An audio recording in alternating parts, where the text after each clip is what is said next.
everyone fine.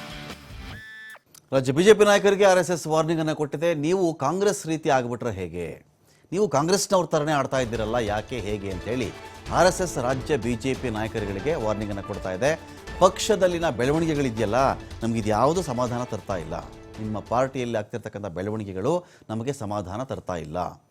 ಭಿನ್ನಮತ ಸಭೆಯಲ್ಲಿ BJP ನಾಯಕರಿಗೆ ಕಿವಿ ಹಿಂಡಿದೆ ಆರ್ಎಸ್ಎಸ್ ನಾಯಕರು ಬಿಜೆಪಿ ನಾಯಕರುಗಳಿಗೆ ಏನು ಒಬ್ಬರು ಕಂಡ್ರೆ ಒಬ್ರಿಗೆ ಆಗದೇ ರೀತಿಯಲ್ಲಿ ಇದ್ದೀರಿಲ್ಲ. ವಿಜಯೇಂದ್ರ ಅವ್ರು ಕಂಡ್ರೆ ಇವ್ರಿಗಾಗಲ್ಲ, ಯತ್ನಾಳ್ರಿಗಾಗಲ್ಲ, ಸಿ ಟಿ ರವಿ ಅವ್ರದ್ದು ಒಂದು ದಾರಿ, ಪ್ರತಾಪ್ ಸಿಂಹ ಅವ್ರದ್ದೊಂದು ದಾರಿ, ಅನೇಕ ನಾಯಕರು ಅನೇಕ ದಾರಿಯಲ್ಲಿ ಹೋಗ್ತಾ ಇದ್ದೀರಲ್ಲ, ನೀವೆಲ್ಲ ಕಾಂಗ್ರೆಸ್ನವ್ರ ಥರ ಆಡ್ತಾ ಇದ್ದೀರಲ್ಲ ಅಂತ ಹೇಳಿ ಆರ್ಎಸ್ಎಸ್ ನಾಯಕರು ಬಿಜೆಪಿ ನಾಯಕರಿಗೆ ಕಿವಿ ಹಿಂಡಿದ್ದಾರೆ.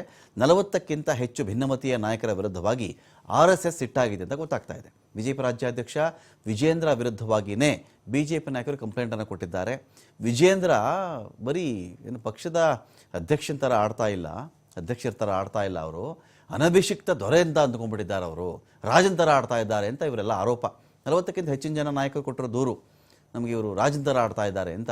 ಎಲ್ಲರನ್ನೂ ವಿಶ್ವಾಸಕ್ಕೆ ತೆಗೆದುಕೊಳ್ತಾ ಇಲ್ಲ, ಸ್ವಂತ ಒಂದು ಟೀಮ್ ಕಟ್ಕೊಂಡ್ಬಿಟ್ಟಿದ್ದಾರೆ ಅವರು, ಯಾರೂ ಬೇಕಾಗಿಲ್ಲ ಅಂಥೇಳಿ ನೇರವಾಗಿ ವಿಜೇಂದ್ರ ವಿರುದ್ಧವಾಗಿ ಆರ್ಎಸ್ಎಸ್ ಪ್ರಮುಖರಿಗೆ ದೂರು ಕೂಡ ಹೋಗಿತ್ತು. ಇದೀಗ ಈ ಒಂದು ಭಿನ್ನಮತಕ್ಕೆ ತೇಪೆ ಹಾಕ್ತಕ್ಕಂಥ ಕೆಲಸವನ್ನು ಆರ್ಎಸ್ಎಸ್ ಮಾಡ್ತಾ ಇದೆ. ಮುನಿಸ್ಕೊಂಡಿರ್ತಕ್ಕಂಥ ನಾಯಕರು ಸುಮಾರು 40 ನಾಯಕರಿದ್ದಾರಲ್ಲ, ಅವರೊಂದಿಗೆ ಆರ್ಎಸ್ಎಸ್ ಮೀಟಿಂಗ್ ಮಾಡಿದೆ. ಬಿಜೆಪಿಯ ಬೆಳವಣಿಗೆಗಳು ಸಮಾಧಾನ ತರ್ತಾ ಇಲ್ಲ, ಹಾಗಾಗಿ ತುಸು ದೂರ ಅಂಥೇಳಿ ಒಂದು ದೂರಿದೆ. ಹಿಂದುತ್ವ ಸಿದ್ಧಾಂತಕ್ಕಾಗಿ ಸಂಘ ಬಿಜೆಪಿಯನ್ನು ಸಪೋರ್ಟ್ ಮಾಡಿದೆ. ಸಂಘದ ಅಪೇಕ್ಷೆ ಪ್ರಕಾರ ನೀವು 50% ಇಲ್ಲದೆ ಇದ್ದರೆ ಹೇಗೆ? ಹಿಂದುತ್ವ ಈ ಒಂದು ವಿಚಾರಕ್ಕೋಸ್ಕರವಾಗಿಯೇ ಬಿಜೆಪಿಯನ್ನು ಸಂಘ ಸಪೋರ್ಟ್ ಮಾಡ್ತಾ ಇರೋದು. ಸಂಘದ ಅಪೇಕ್ಷೆಯಲ್ಲಿ 50% ಆದರೂ ಇರಬಾರ್ದಾ? ಒಂದು ಅರ್ಧ ಭಾಗ ಆದರೂ ಇರಬಾರ್ದಾ? ನೀವು ತತ್ವ ಸಿದ್ಧಾಂತ ಬದಿಗೊತ್ತುಬಿಟ್ಟು ಭಿನ್ನಾಭಿಪ್ರಾಯಗಳನ್ನು ಬಹಿರಂಗವಾಗಿ ಈ ಥರ ಹೇಳೋದು, ಕಂಪ್ಲೇಂಟ್ ಮಾಡೋದು ಸರಿನಾ? ಇದು ಏನೇ ಇದ್ದರೂ ಪಕ್ಷದ ವೇದಿಕೆಗಳಲ್ಲಿ ಇದರ ಬಗ್ಗೆ ಚರ್ಚೆ ಮಾಡಿ. ಒಬ್ಬರು ಮೈಸೂರು ಪಾದಯಾತ್ರೆ ಮಾಡಿದರೆ ಮತ್ತೊಬ್ಬರು ಬಳ್ಳಾರಿ ಪಾದಯಾತ್ರೆ ಮಾಡೋದು ಸರಿಯಲ್ಲ.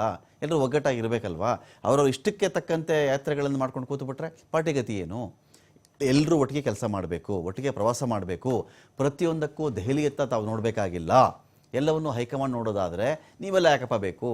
ಇಲ್ಲಿನ ಸಮಸ್ಯೆಗಳನ್ನು ಇಲ್ಲೇ ಬಗೆಹರಿಸ್ಕೊಳ್ಳಿ ಅಂತ ಕೂಡ ಆರ್ಎಸ್ಎಸ್ ಕಿವಿ ಹಿಂಡಿದೆ. 15 ದಿನಗಳಿಗೊಮ್ಮೆ ಈ ಎಲ್ಲ ಬೆಳವಣಿಗೆಗಳಿಗೆ ಸಂಬಂಧಪಟ್ಟಂತೆ ನಮ್ಗೆ ವರದಿ ಬೇಕು ಅಂತ ಸಂಘದ ನಾಯಕರು ಕೇಳಿದ್ದಾರೆ.